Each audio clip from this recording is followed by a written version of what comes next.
Um, where are you, Berk? Right now, I'm in Turkey. In 2 weeks, I will be in Poland. Then, after a couple months, hopefully, I will come back to Turkey. And we are trying to live in two countries now.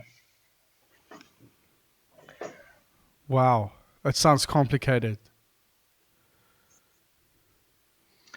Yeah, but it's beautiful. How long are you planning on doing this for? Like indefinitely? Do you want to have two bases? Why not? Because me and my girlfriend, my fiance, we both are freelancer now. So we are kind of free from the location, so we can travel whenever we want. We cannot travel whenever we want due to the legal situations because I'm not European to stay in Europe. I need to apply for permit to stay, for visa, all these kind of things. Even for my girlfriend, she's from Poland and coming here, she has also limited time. So after we manage everything, after we get married, hopefully like next year or this year, we will be easier to travel. But about having a base, yeah, it would be nice to have two bases because I have my family, my friends here. She has her friends, our common friends, her family. So why not? We are free from location. We don't need to go to office. We don't need to go to any company. So we are trying to enjoy it. Where in Turkey is it? Right now in Antalya. Do you know? Have you ever heard? No, no. I'm It's in the I'm south. really uneducated on Turkey. Okay. Yeah, it's like super touristic summer tourism place. Does that drive you crazy in season? De Depends. I mean, I was coming here only on the in the summers because my grandmother used to live here, so I didn't grow up here. I was coming always for holiday. So I'm also kind of tourist, so it's totally fine.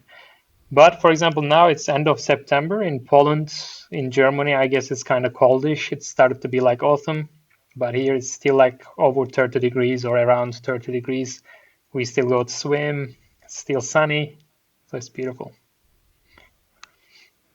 Very nice. Very nice. Berk, on the Turkish car design scene, do you know all the Turkish car designers? Not all, I guess, because sometimes I'm being surprised that there are some names I come across and I'm like, oh, I didn't know him and or her, and it's kind of surprising. But there are many. Yeah, I learned from many of them. They're generally a bit older than me, not much, but a little bit. And I was doing my internship, for example, at Ford in Turkey, Yeah. Ford Design Studio. And there were like three, four great designers, cool designers, and now they all abroad, at least most of them, as far as I know. Then I worked in another company called Hidromek. It's also a construction vehicle company in Turkey. I was part-time junior designer there when I was studying in bachelor's degree, and there were also designers, and I learned from them. So they're Turkish car designers. Or there are legends like Murat Günak. I guess you heard, or I hope you heard about him. He was before Walter de Silva. He was the head of Volkswagen Group. Sorry, you broke up. I missed the name. Oh, sorry, Murat Günak. He was he's Turkish German, or I don't know exactly like a legal citizenship, but he's a Turkish person living in Germany for decades.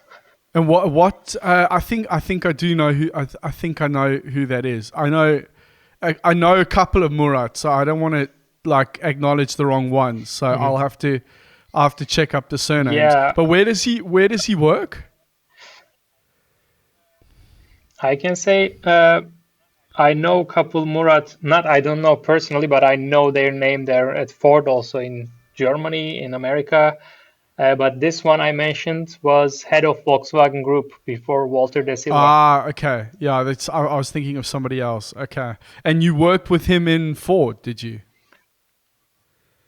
No, no, I didn't work with him, but I just heard about him. He heard about me, but we couldn't meet. We have some common friends, but we didn't meet personally, in person. Ah, okay. Do you know my friend Serkan Buddha? Of course, He was one of the guys who also teach me a little bit. We met online Yeah. first, and we both were students, but he was better than me. He's super talented, super cool guy, and I was sending him my sketches. We had a like Turkish design studio, a web page that created for Turkish designers or students who are interested in. I was in high school even, and I was sending there my sketches. That's how we met, and he was giving me feedback. We were just knowing each other. Then we met in person in Germany once. We had time. We went to Mercedes Museum, Porsche Museum in Stuttgart. We spent some time. It's a great guy. How do you know him? You worked with him before, Yeah, or yes. He interned at Bugatti when I was there, and we spent about 6 months together. So I know him from there. Yeah, I know him pretty well. Very nice guy and yeah, crazy. Yeah, as you he's a said, nice very guy. Yeah, talented and yeah, just so down to earth. Just a really, really good dude. And I think he was also one of those lucky. Well, I don't want to say lucky at all because he worked really hard, but he discovered car design early on. Like I think he bought his first tablet when he was like 13 or 14, and he was sketching yeah, relentlessly from then. And there was a competition that he won. That was, I don't know, the run Porsche. with He did the Porsche. yes, yes, yeah, yeah, and apparently, yeah, his when Michal Mauer saw his presentation, he was very impressed. Yeah, I remember that. It's the time. When did you say? Do you remember the dates? Like 2010 or something, I guess. What I'm not wrong. It's like when it happened? When he did this the competition? Oh competition. Yeah, no, no idea, no yeah. idea. He was very young. I think he was in high school or something like. It was very young ages he did this, and it was surprising quality, surprising presentation, as you said. And it was great. I He mean, kind of gave hope to many Mauer young allegedly Turkish people said. like me. Sorry, carry on. No, no, you go on. I think there's a little bit delay between us. It's okay. We just need to try and time it nicely. Um, Yeah, Mauer originally said that when he saw his work on the wall that he thought it was a second year Pforzheim student. So that's pretty impressive for a kid that's still in high school. So yeah, it was very impressive.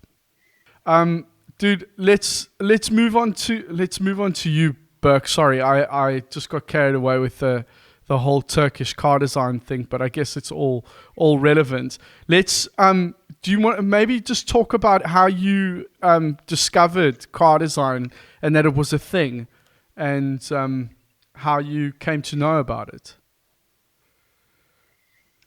Yeah, sure. I have a brother 3 years older than me, and he was in high school.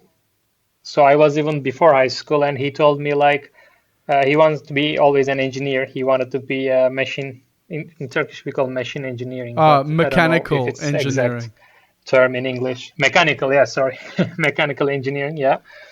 And he wanted to study mechanical engineering, and he told me, "Hey, maybe you can," because we both were passionate about cars, and he said, "You study design, you become a designer. I will be the engineer, and we can create our own company when we grow up." And it was kind of like a dream, and I was like, "Okay, so is there something like this?" So he told me, I don't know where he knew it. It exists, that car design. But then I started to do research, and I found out before high school that there's a profession called car design, and I started to write people as much as I can, to start learn as much as I can. Then in Turkey, of course, there's no car design. I mean, there's no car design studio almost. There are one or two good studios. And I decided to study industrial design in Turkey for bachelor's. And I said, okay, after industrial design, I can probably apply for car design masters somehow. I can get a scholarship. And it really happened. I won a design competition in Turkey, which gave me the award from the Ministry of Economy to get a scholarship for any design school I want, like most of the design schools I want, let's say. And yeah, that's how I started.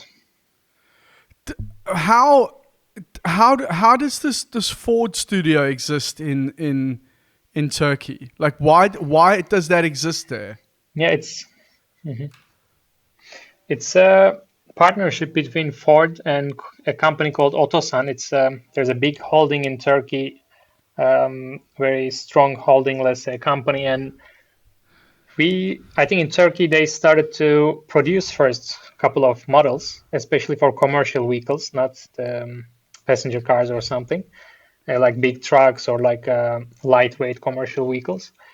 And first they started as production base, and then by time they developed a relationship, as far as I know, and then it grew up into some like a design studio. And then when I was doing my internship there in 2014, they got even different strategies, and they even built a bigger facility there in Istanbul, and it even grow bigger.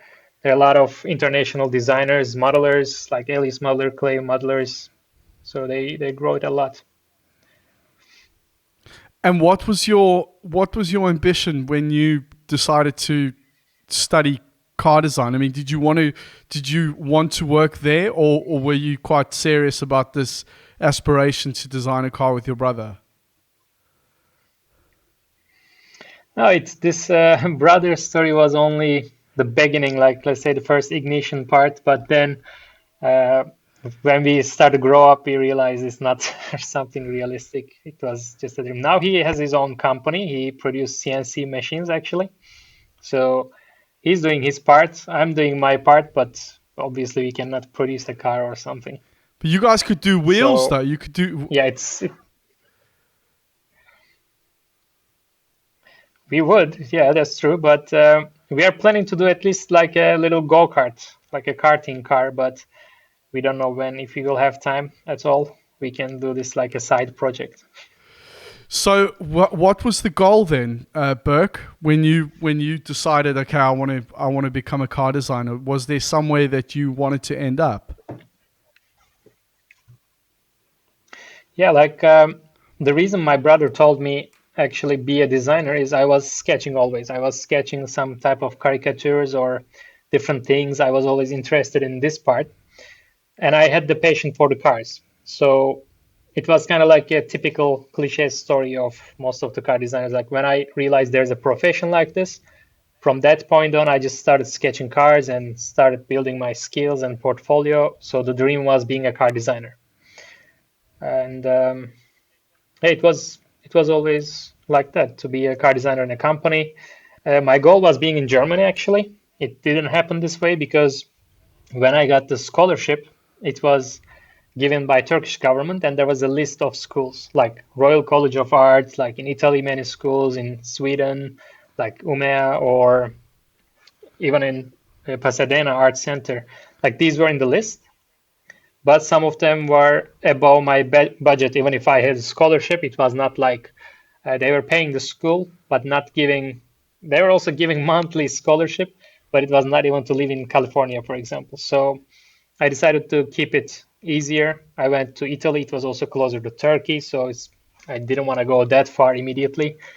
And Germany, the fourth time was the dream, of course, because it was like the best university that I heard, and there are many legendary designers came out of this school. But I couldn't even apply because my scholarship, because Pforzheim is not a private school, it's a public university. So uh, the scholarship didn't have Pforzheim in the list. It had only the private schools like SPD, EAD, EAD, this kind of schools. And I picked SPD because they had the scholarship with Volkswagen Group. So I was like, okay, I can go to Italy, study, and have a network in Volkswagen Group, and then I can go to Germany. So Germany was always like the goal that I never realized, let's say. I couldn't make it real. Can you talk a little bit about your time at SPD? Sure. It's actually a question that I hear a lot. Like many people before they go, they ask me like, "Hey, I found out you graduated from SPD, and what do you think about it?" And it's very personal, I can say. Before I go, I asked to Maximilian Schneider, like you had also an episode with him. Yes. He's also a great guy. And I was like asking him like, hey, man, you are there. You study now. How is it? What do you think? And he told me something like, man, it's very personal. There are students who are not happy. There are students who are happy. It's all about you and it's all about your approach. And after I heard this, I was like, okay, that's very logical. And I always kept this philosophy in me. And I was like, it's all about me because it's really in most of the car design schools, there are many students unhappy because of competition, because of stress, and because of this hard work. Like you also talk with Leonello, he's also a great guy, and they put stress on students, like a lot of pressure.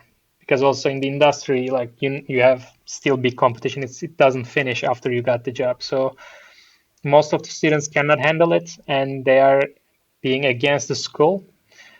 And for me, it was not like this. I enjoyed it, really. I was even kind of having time for myself after doing the school project. I was going to a cafe in Milano. There was a Moleskine cafe.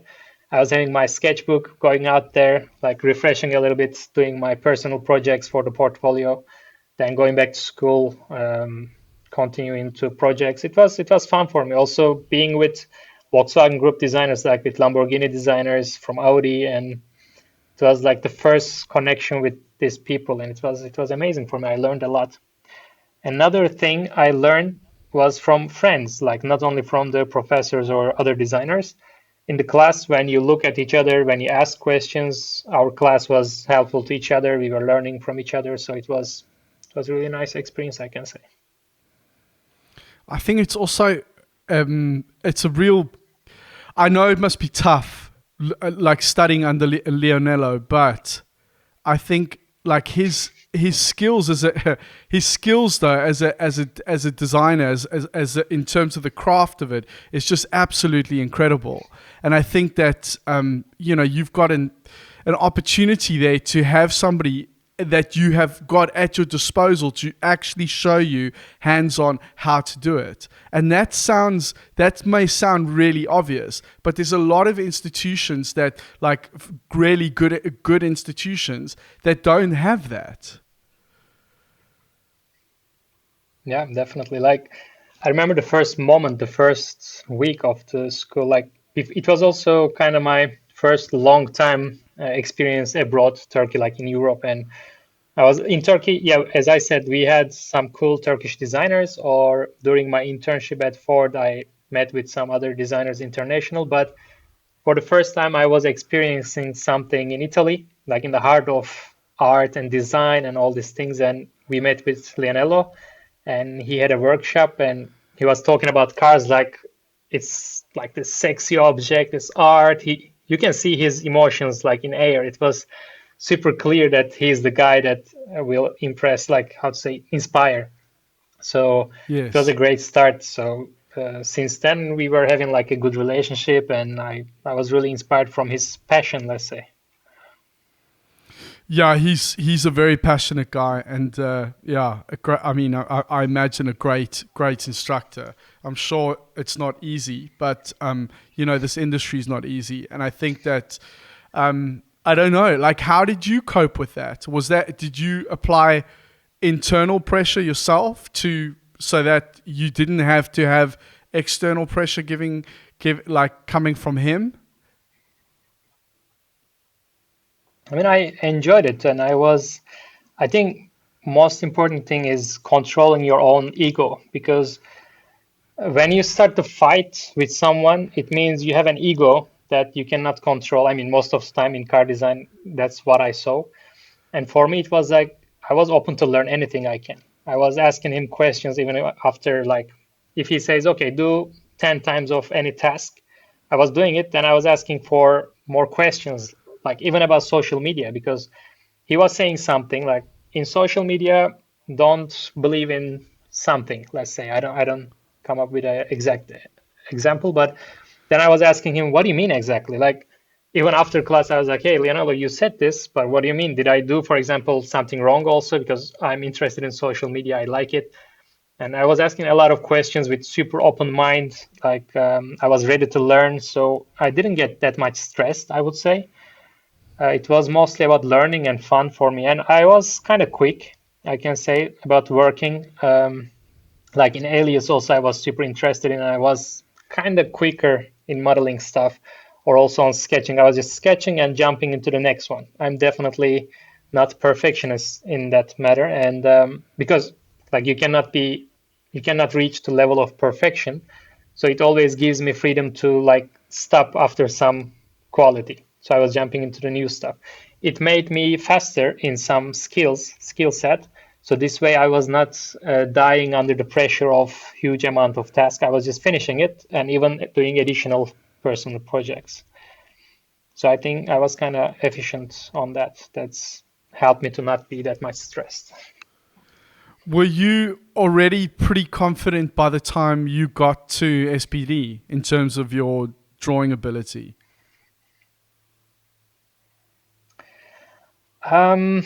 Like I was confident, but not like how to say, not super, not like okay, I'm done. I'm still not like this, and I think nobody is like this who is aware of design is ongoing process, and you never have this level of like okay, I'm done now, everything's fine.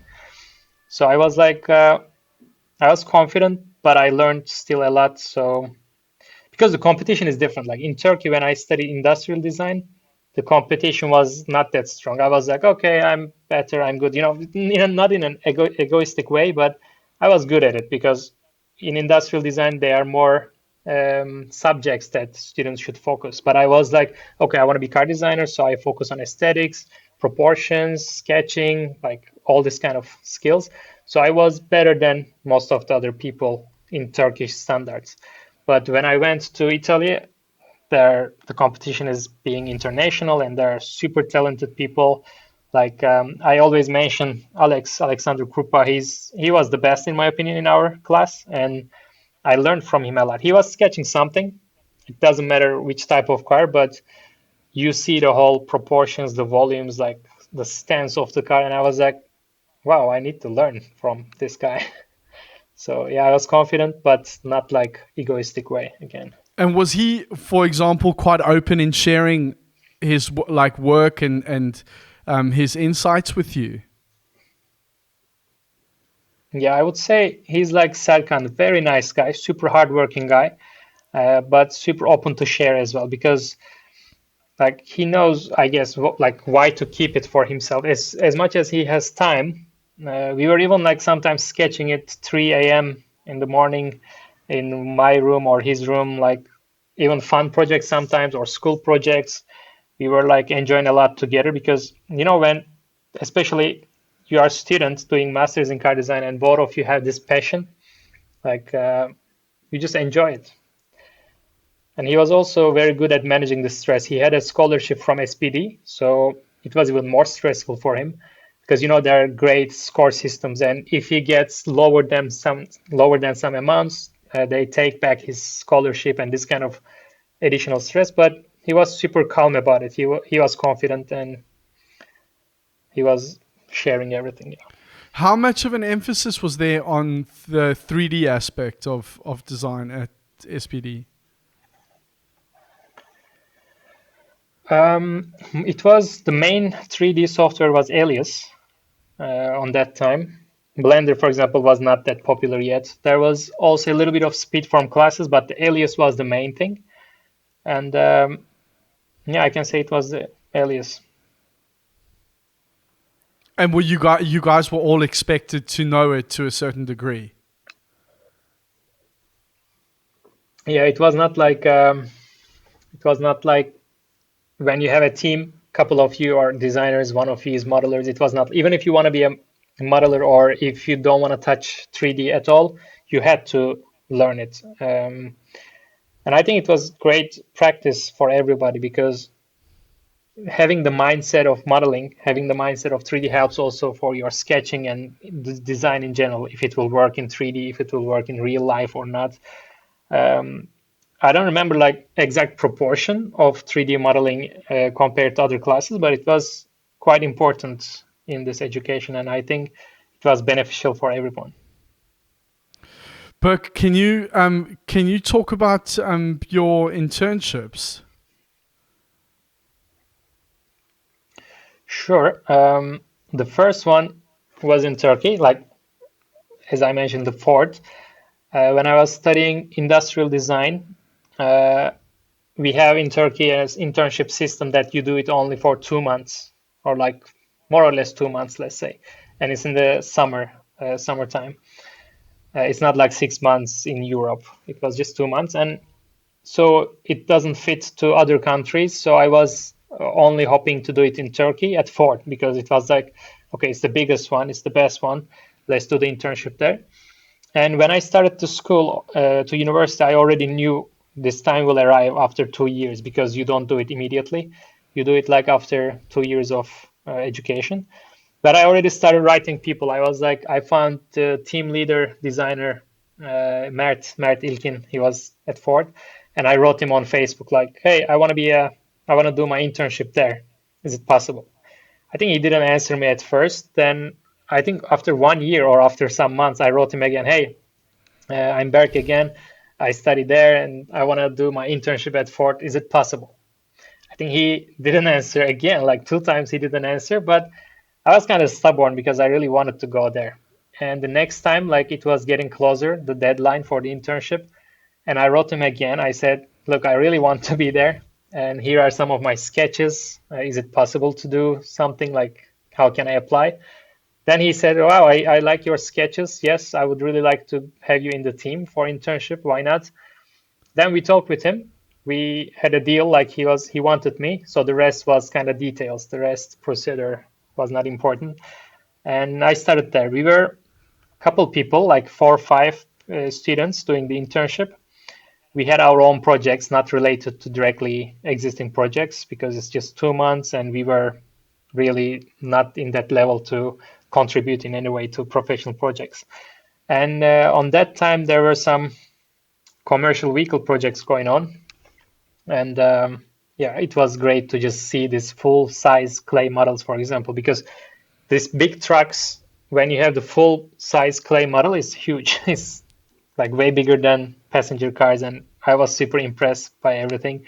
And we were lucky because on that time, there was like a lot of alias modelers, a lot of clay modelers, like contractor people and also designers. So it was not only like Turkish thing, like close to itself. It was very open international team. But it was very short, unfortunately, like a bit less than 2 months. How do the clay modelers This was the first internship. how do the clay modelers get around those big exteriors? Do they have ladders? When I was there, they were focused on interiors. I saw the exterior model, but they were working on interior clays. Um, like I couldn't see the process of exterior parts, but interior parts um, it was easier because it was like cut off. It was not like the full interior thing. It was mostly like the dashboard ID is different. For the roof, there was I don't remember a clay. I remember drawings. Um, yeah, I think we couldn't even see everything as interns. It was very short. It's different than Europe, I can say. And you interned at ItalDesign as well, right? Yes, after Ford, I started working actually when I was still student in Hidromek in a Turkish company. There also we had again huge models because it was a construction vehicle company. I was a part-time designer, like I was 3 days going to work and 2 days going to school and combining them. Um, like school was aware of this, the company was aware about school, so everything was working pretty good for me. There were also like very nice clay models, very talented clay modeler. Asaf is super cool guy, and I also had some experience there. And then I went to SPD to study. And after SPD, ItalDesign, I think, requested some interns, like they came to school to pick some of us. There were a couple of rounds of elimination, let's say, and at the end, 3 of us got the internship. In ItalDesign, it was totally different experience than Turkish internship, let's say, because it was 6 months, first of all, and it was like full-time working, let's say. Honestly, after internship, going to full-time work in ItalDesign, there was no difference almost in the responsibilities or anything like it was directly the same. It was not like doing our own internship student projects. We were directly into client projects, ongoing professional projects. And how did you feel about that? To me, it was good because like being part of. I prefer. I mean, I would also prefer this anyway because it's nice to do your student project as an intern in a company and put it in your portfolio and like show it to the world. It would be great. But directly being in the projects and working with designers also, like I said, you don't feel this transition from internship to professional job, but still at the beginning of internship, we were of course asking questions to other designers, learning from them. When you get to pro level, of course, the expectation changes a little bit. Like you don't walk around and ask that many questions. You focus on your job a bit more. But I was happy about it because I had chance to work with different clients from different markets around the world and different segments of cars or let's say transportation projects. Um, yeah, it was good experience. Berk, you've worked at a few different places. You've worked at a proper OEM, and you've worked at ItalDesign as well, and you also worked at Design Storz. All of those, I mean, those three places are very different. Do you want to? Can you talk about like what sort of environment you favor out of those three? Mhm. Honestly, in this big OEM, I didn't work directly. Like when I was in ItalDesign, we had collaborations with OEMs, of course, but in Turkey, I had this little experience at Ford, but I wouldn't consider it like a long term. I mean, I think I cannot compare this OEM experience that much, but still between ItalDesign and Design Storz, it was already like a big difference on numbers, I can say. Like ItalDesign has 1,000 employees. At Storz, we had less than 20 people working, and it's very different way of working because in ItalDesign we had more than 100 design employees, including um, rendering team, modeling team, UX, UI, exterior design, interior design, everybody. So you have very specific task. Like sometimes you work on something like very specific, even one image, let's say, like you have a sketch, you have an idea, and you work on it for even a week straight, or you always work. I always worked on exterior in ItalDesign. Even if I wanted to switch to interior, it was not possible because I had other things to do on exterior, and it was a bit divided. But at Storz, for example, when you are a smaller team, you can work on everything. You are needed on everything, and you can switch between interior, exterior, details, modeling. So I found it more fun, honestly, because the other one, after you work, like I worked only 1.5 years in total in ItalDesign, including internship, like less than 2 years. And it was already like I wanted to do something different.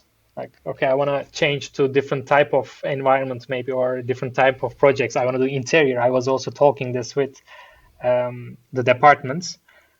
But I had this other possibility in Austria in design stores, and I was like, yeah, it's time to go out of Italy maybe because it was in total 3 years, including SPD in Italy. And I said, okay, let's go to Austria because honestly, like many people ask this and about salaries and financial stuff of the work in Italy. When you just stay in Italy, it's not that impressive financial situation. So it was another reason for me to like, oh, okay, I have an now possibility in Austria. Let's just go. It was all like beneficial. So I changed to Storz. It was another amazing experience. It was super fun. The team is great. You already met Ankur. You did the Ankur, episode with yeah. him, and him and other friends. Yeah, they all are amazing. Achim Storz is super visionary guy, and it was an amazing experience, I can say. So if I It's compare quite these two, interesting. Yeah. back to your question, if I compare these two, I would personally prefer this smaller team, let's say. It's very interesting that you say that, and I think I tend to agree with you as well. I think it's a lot more interesting in a smaller environment because you wear so many different hats. But there's definitely a demographic of designers that want to just do the one thing. It's like, well, I'm an interior designer or I'm an exterior designer, and I don't want to do anything else. And it's quite interesting to see, you know, different people wanting different things out of it. Yeah, definitely. Like for me, maybe because of I also came from industrial design background, I worked on different projects. I did different things, and I was always also inspired by, for example, Daniel Simon, of course, and all this concept art or movie design. So I wanted to do many different things, and in my opinion, design shouldn't be that limited, in my personal opinion. I mean, of course, I was like everyone, more passionate about exterior car design more than all the other stuff. But by time I realized, like when I reached that level, I don't want to say like, okay, I designed this car and it's on the road. It never happened. It's not like this. Of course, I was part of some projects, but I'm not like this huge designers. But still, when I did it, when I was full-time designer, full-time exterior designer, I realized that yeah, it's great, it's nice, but what's next? I just couldn't stop.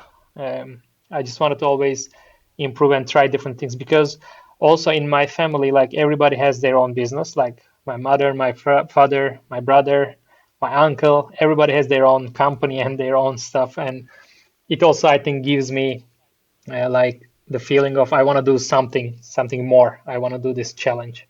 And it was also another reason, like one of the biggest reasons that I quit at the end Design Storz and started my own freelance journey.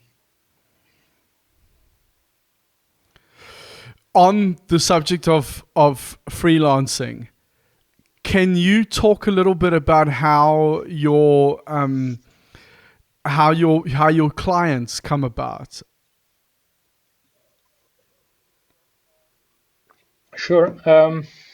As I said, like I was always interested in social media, but to be sure, you mean like how they find me or how Yes, I I find mean, clients?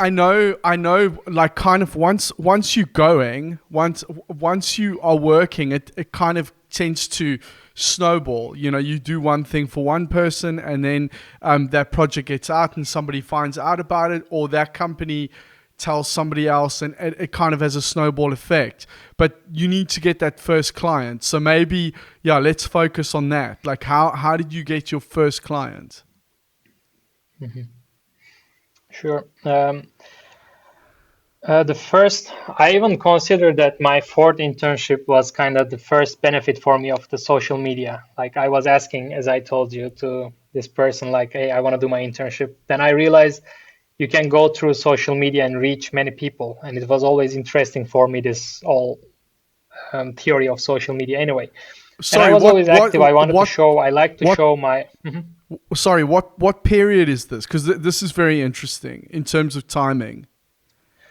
Yeah, Like it 2014. should be between a bit less than 14, like 13, 12, I guess, Okay, because should be. Instagram at that time was It still was being the used good for era. pictures, right? Yeah. But it was great era to start because like I wrote to many designers, like for example Arthur Martin's amazing person, and I was like I didn't have any skills, like you know it was really bad stuff that I was sending him. I was like, hey Arthur, I love your work, these are my sketches, would you be able to give me a little bit of feedback? He was giving me feedback. I was asking to Sasha Selipano, he was answering me all the time, or like Samir Sadiko, or I don't know, like John Fry. There were many people I wrote online, and on that time it was not that much people spamming everybody, let's say. So it was easier to reach these people and get proper feedback rather than, oh, nice, keep it up. It's like the default answer if you don't have time but still want to motivate someone. That's generally what you say, right? But on that time, they were telling me exactly like on some sketches, even taking screenshots and fixing some parts and telling me, explaining me. And I learned a lot from social media. So when I started, for me, it was more like getting feedback from professionals. It was not like show off thing or to find an audience or anything. It was more like pure getting feedback and improving myself. So I was always posting, getting feedback, trying to fix it, post again, send again to many people. And that's how I started social media. But it also helped me to find some little clients, even when I was studying in Turkey. Like there were hey, can you sketch for me an idea that like I have an idea, but I cannot sketch it. Can you do it for me? Like with very little amount of money, but I was like, yeah, sure, because it was fun. It was not business.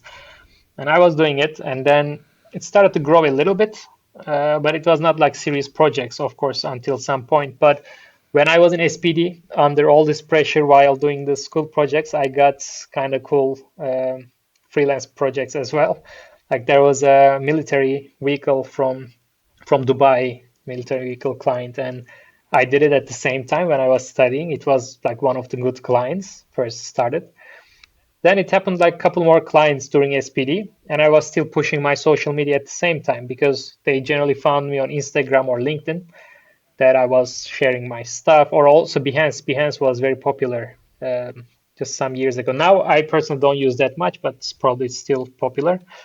So yeah, I started to find clients already back in school. And after that, when I started ItalDesign, still I was sometimes having little projects or in between jobs, like between ItalDesign and Storz, I also got some freelance. After Storz, immediately I had already a couple of requests, and I accepted that. And after Storz, I already started working on them immediately. So I never had a gap like, okay, I quit my job, how to find clients. I never had this problem. It just grew all the time. And that's also what my brother was telling me actually, because I was kind of worried when I quit my last job. I was like, hey, okay, for now it goes well. I have clients, but what if next month it stops? If I finish this project and then if I cannot find client, how will I pay the rent? And he was like, business is not like that. If you just work on it, if you just keep pushing, it will just grow. You will be surprised yourself, he was saying. And I am surprised now, like after 1 year of doing my own business freelance job, let's say, recently I talked with Frank Stephenson, and since beginning of September, we have some kind of collaboration. I'm a freelance designer in his team. And I wouldn't imagine this 1 year ago. I wouldn't think like it would happen through social media, and it's just growing and it's amazing. Yeah, it's that is pretty special because this is something that you wouldn't have access to him otherwise, right? I mean, this is somebody that you would have to try and contact through a PA or a friend of a friend or somebody that knows somebody, and it's so easy for one of those people just to say, sorry, no, Frank's busy, or so and so doesn't want to see you. Yeah. But here you get to speak directly to these guys, and it's a pretty special situation. Yeah. I mean, if we talk about Frank, like for example, he's super busy. Like when I see, especially after starting working with him, the schedule of him is like really impressively busy, like tight timelines on everything. So it's really difficult to reach these people. But I wrote him a message on LinkedIn in 2012. He told me actually like, hey, I remember you wrote me. And I was like, are you sure? I was not sure because I'm sure he didn't answer me. If he answered me, I would definitely remember it. And I checked recently, and yeah, he didn't answer me, but I wrote him in 2012, kind of like a amateur message, like, how to say, it's not a professional approach for sure, but I was also like a kid in the school. So it's normal he didn't answer. He was head of design at McLaren on that time, I think. And I was asking like, hey, can I do internship? Something like this. And now after 10 years working with him is amazing. But I did the same to Daniel Simon as well. And he answered my email. And I remember it was 2015. And I printed his answer to my email and I put it on my wall. And I was like reading it almost every day to get inspired. Yeah, social media is an amazing place. So what exactly are you doing with Frank? Can you talk at all about that, or is it top secret? I can say nothing about it. I'm sorry. But I mean, not this, not I can I can only say not the project itself, but like are you helping him out with the project? Is it going to be an ongoing thing? That it's more about the relationship between the two of you.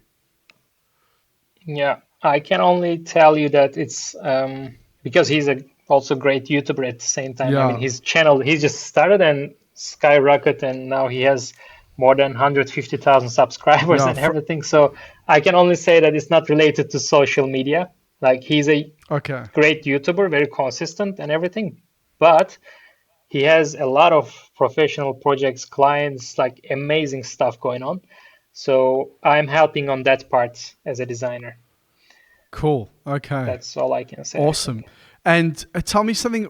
Can you talk a little bit about that conversation that you got involved in with Daniel Simon? Was it a robo race project? This one, yeah. It was very nice thing actually. It was definitely coincidence. It was nothing special to me. There were also other designers like Ankur or some other cool guys. It happened like this. I did a robo race project like on personal time when I was a designer in ItalDesign. I did a side project. After work you go home and you want to still build your portfolio. So I was doing a robo fly thing, robo race, but flying drone version, and I put it on Behance. And there were many people when RoboRace started. It was very popular. Many designers did free time projects like this. And after 3 years, I think I got a message from Jacek, a guy from RoboRace, and it was like on Behance. I think it was, "Hey, I'm from RoboRace, and I would like to talk with you." And I was like, "Wow, what's happening? It's cool. Is it about maybe related to design project or something? Maybe freelance work?" I was super excited. But it was not. It was still quite fun, but it was not like a professional design collaboration. Uh, they found some designers like me who is passionate about RoboRace and who did free time projects. And they said, okay, we will do interviews with you. And then they created something called Metaverse. And there they will build our models, or if you already have, they will take our designs and they will put it in the same track with RoboRace, but visually. So the RoboRace will be physically driving through the circle, as far as I remember and understand.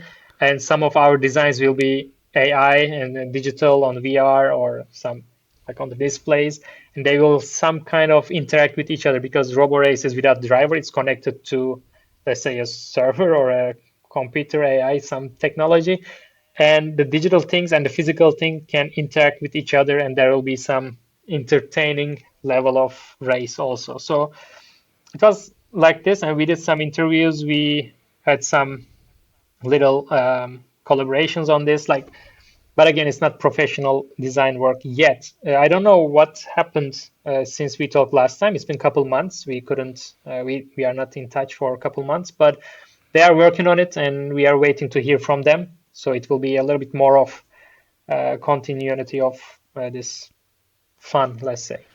Uh, And thanks to these events, the first interview, sorry to interrupt, no, because your question was about Daniel Simon.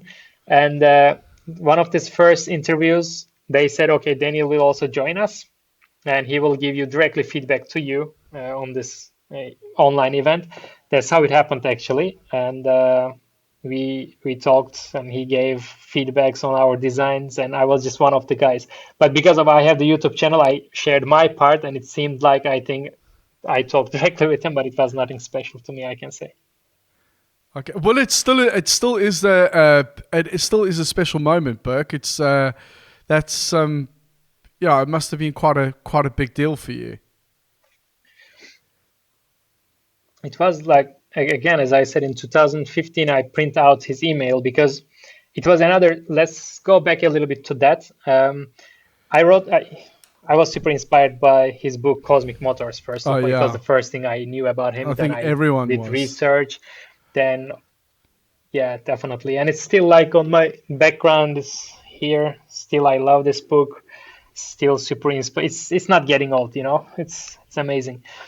And then he did this Tron and all these movies, Hollywood stuff, Oblivion, and I was like, wow, he's the god of design in like movie industry especially. And I was super interested in this. I wrote him first on email.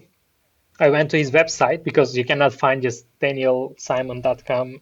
I mean, you cannot find the email address immediately. So I went there. I found frequently asked questions before asking him something stupid. And there was like some little note, please don't ask me like about internship or something, because at the moment I work alone and it was something like this. So I decided to not ask this. And I just said, hey, I'm a big fan of yours, and I'm a student in Turkey. I would like to send you my portfolio if you will have a couple minutes, even to just give me a little point of view of yours. I would be like super happy. And I was not expecting an answer, especially at least that soon. I was like, okay, after a couple days, I can write him also on Instagram, and after a couple days, I can write him on Twitter. I was thinking like to stalk him a little bit, but it was not necessary. After half an hour, he answered my email, and I was like, what? How is it possible? And it was like very short email, basically saying that, yeah, keep it up, don't give up. You need to improve your creativity. And since that time, actually, I focused more on creativity rather than sketching perfect perspective. And now let's come back to 2021 to this Robo Race event before you start Yes. asking something, as I see. Uh, and then in this event, when we started to talk, he said, Berk, I think we are friends on Instagram. And I was like, wow, he remembers me because sometimes I tag him or we sometimes comment and like. And I was like, wow, he even remembers me. That's amazing. That is very, very cool. So, Burke, can you talk a little bit about your creative process personally? I know you I know you are you sketch a lot, but you have just recently launched that Blender course, and I'm assuming you use Blender a lot as well. Yeah, sure. Again, like if I start historically, my personal historically, like in Turkey, at school we learned like Rhino or SolidWorks, this kind of more industrial design softwares, or even I don't know 3D Max for a while for some visualization. But when I found out that I need to know Alias, there was nobody teaching Alias in Turkey, and I was like, okay, there is a couple ways to do that, and the best one for me was uninstall all the other softwares about 3D. I installed Alias to my laptop, and I was like, okay, now I have to learn it. And they were like still working, aliasworkbench.com. I think they're kind of official tutorial area to teach the basics of Alias, and I learned some basics there.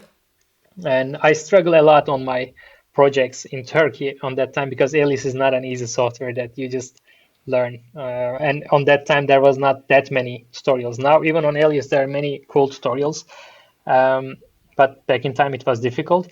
When I was doing my internship at Ford, as I mentioned, there were international Alias modelers that I also interacted with them. I learned a little bit from them.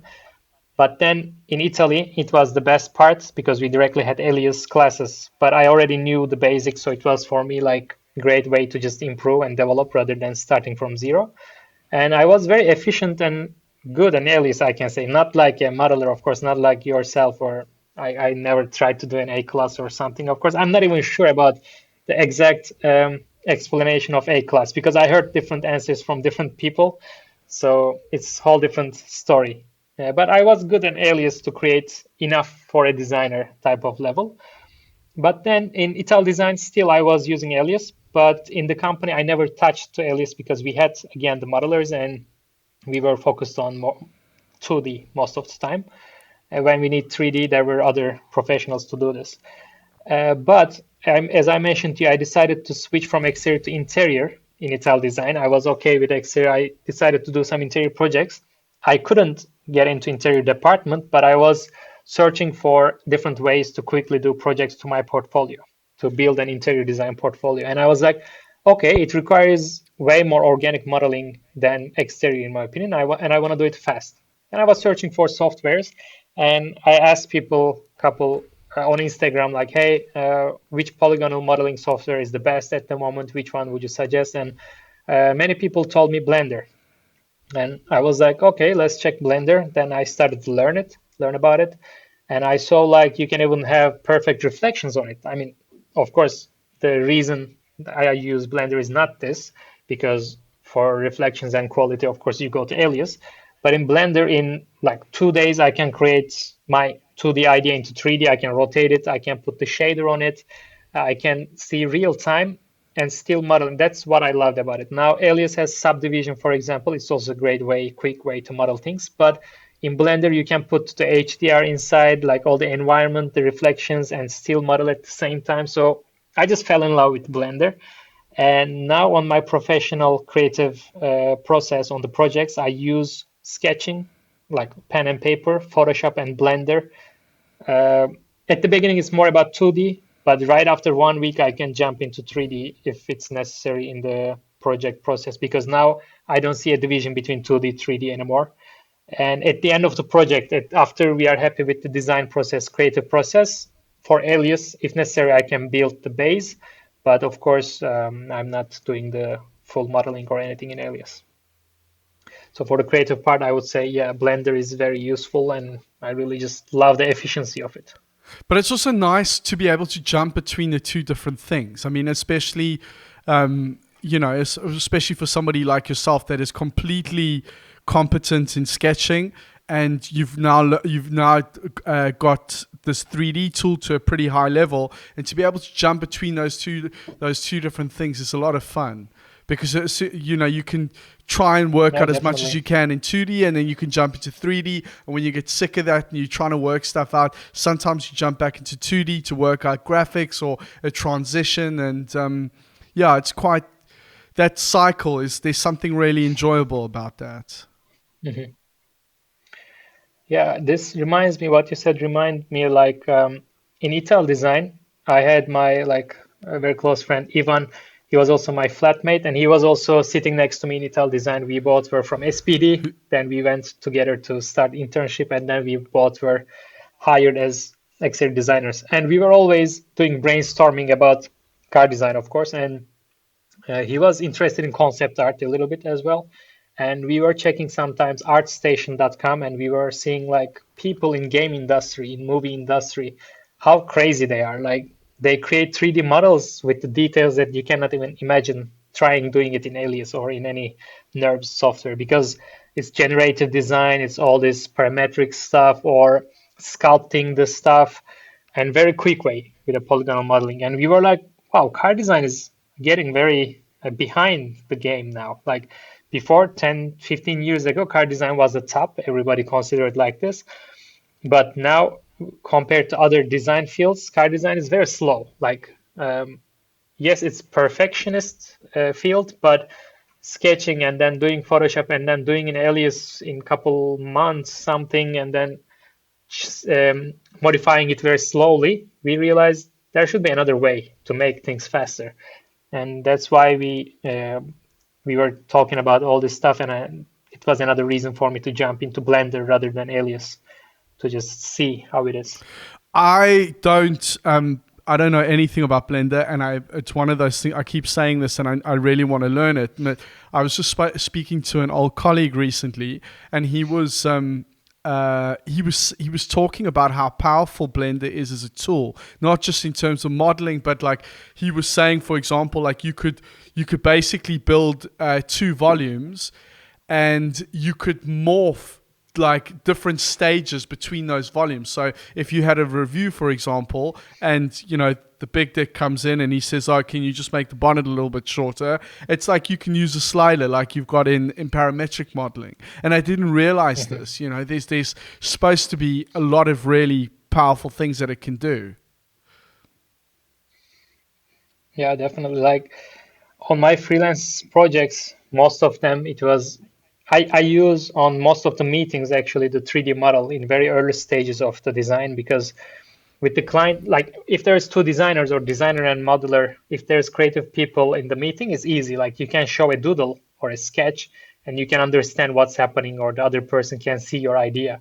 But with the client, sometimes they need a designer. I mean, that's why they need a designer. They don't know much about design. They just have that taste, okay, but they don't know how to read a sketch, for example. So you need to show them more developed stuff. And I generally open the Blender file and put the shaders on, everything on.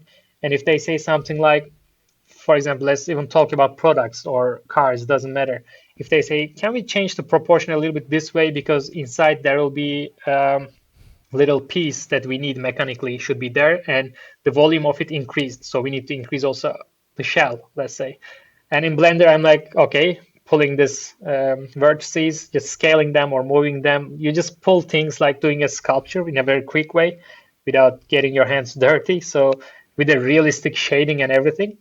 So the clients are generally impressed and very happy with the efficiency of it. I'm very happy to like remove a lot of pain from my workflow, because if I need to sketch again and again and do it in the Photoshop like a realistic rendering and send it to client and then change it again, tweak it more, or maybe start from zero, or try to draw the same thing from another angle, then again put it on Photoshop and render it. Rather than this, you just rotate it in Blender. You just pull a couple of vertices or to change the volume very easily, and it makes everybody happy, you know. It doesn't make only engineers happy because you cannot give directly the Blender file to an engineering software and use it. That's the downside of it, but it's worth for creative process. And it's free. That was another reason. Yeah, actually, it was another reason because I knew that I will be a freelance designer at the end. Like if I need to buy Alias now, it's, I don't know, like 500 euro monthly or something. Yeah, it's like ridiculous. This. And or even other polygonal softwares there. Even if it's cheap, it's still, you know, you need to pay. Maybe there is license problems, but Blender, totally free to everyone. Like even I had some clients that needed to see, for example, there's a startup company in Turkey that was one of my clients. We still work on the project. It's a robot. It's an autonomous robot in the warehouse to carry stuff. And they asked me, hey, can you teach us very basic Blender, because they needed to make a meeting with the investors. And it was very easy. Like, okay, you download the software, easy. They don't need to purchase anything. There's no license problem. It's free. So they download it. I give the file and I show how to rotate it. And they used it on an investor meeting. So it's very efficient about the price also. Like when it's free, you can use it anywhere. Berk, I think you missed the trick there. You should have sold them your course in this moment. I didn't have the course yet on that time. Well, but also I just teach only rotating, you know. Listen, are you playing around in VR at all? Unfortunately, no, because I don't have time really to learn more about other softwares, because I really had to make this decision. How to say, it was very important for me to pick this software, because when I want to learn something, I want to go deep, really. Yeah. I want to really be sure that I can use this efficiently, not just the basics. And like with Alias, it was like this.